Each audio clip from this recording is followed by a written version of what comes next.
সবাই কেমন আছো? আমি আরো একটা মিনি ব্লগ নিয়ে তোমাদের কাছে চলে এসেছি। জানি ভিডিওটা অতটা ইন্টারেস্টিং না, তবুও আমি তোমাদের সঙ্গে শেয়ার করলাম। এই কাজটা করতে গিয়ে আমার খুব ছোটবেলার কথা মনে পড়ে গেল। তো কার কার ছোটবেলা এরকম ছিল, তার জন্য আমি তোমাদের সঙ্গে শেয়ার করছি আর জানতেও চাইছি। আমরা যখন ছোটবেলায় কিছু খাওয়ার জন্য বায়না করতাম বা বলতাম মাকে এটা বানিয়ে দাও, জেদ করতাম, তো মা বানাতো। এখন আমি মা হয়েছি, তো এখন আমার ছেলে আমার কাছে বলেছে, আবদার করেছে যে মামা আমাকে একটু পরোটা বানিয়ে দাও, আমি মিষ্টির রস দিয়ে খাবো। তো আমি সেটাই বানাতে গিয়ে ছোটবেলার কথা মনে পড়লো, তো তোমাদের সঙ্গে একটু শেয়ার করছি আমার এক্সপিরিয়েন্স। কেমন আমি বানাতে পারবো জানি না, তো দেখি কেমন বানাতে পারি, চেষ্টা করে ওর মনটা তো রাখার চেষ্টা করব। মানে ও কতটা কি ভালো লাগবে না লাগবে সেটা ও খেয়ে বলতে পারবে।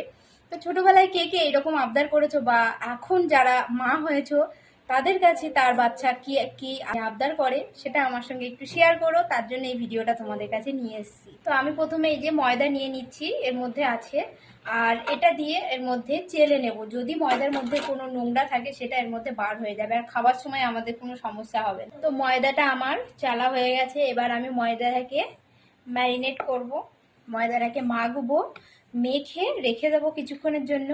আর অনেকের কোশ্চেন থাকতে পারে যে আমি প্রথমে যখন ভিডিওটা শুরু করেছি তো চুল বাঁধা ছিল, এখন কেন চুল খোলা? আসলে আমি বেশিক্ষণ চুল বেঁধে থাকতে পারি না, আর ময়দাটা যেহেতু চালা হচ্ছিল যাতে হেয়ার না পড়ে ওর মধ্যে, সবার তো কম বেশি করে হেয়ার ফল হচ্ছে, আমারও তো খুব হচ্ছে, তার জন্য চুলটা বেঁধেছিলাম।